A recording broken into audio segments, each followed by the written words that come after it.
सादिक संचराणी ते सवाल उथारींदे इहो चयो आहे त केरु आहे संचराणी। छहनि माण्हुनि जे ग्रुप खे नामज़द कयो ऐं हू ईंदे ई सेनेट चेयरमैन बणिजी वियो। संदसि पोयां केरु आहे इन बाबति सभिनी खे ख़बर आहे।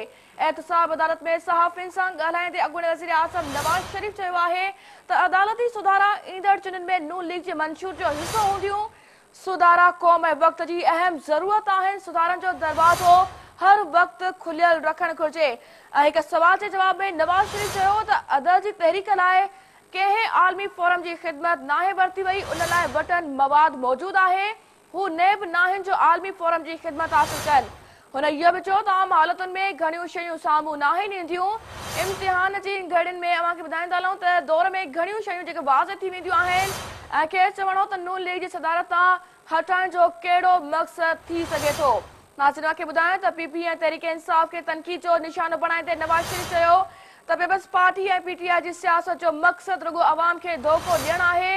उहे हर वक़्तु अंपायर जी आङुर तरफ़ ॾिसंदा आहिनि ऐं हमेशह चोर दरवाज़े ज़रिए इक़्तिदार में अचण जा ख़्वाहिशमंद हूंदा आहिनि। संदसि इहो बि चवणो हो त ॻाल्हि इते वञी पहुती आहे जो 100-200 माण्हुनि जा जलसा कया पिया वञनि। अञा कयो इतिहाद ऐं संचराणी खे सेनेट चेयरमैन चूंडायो।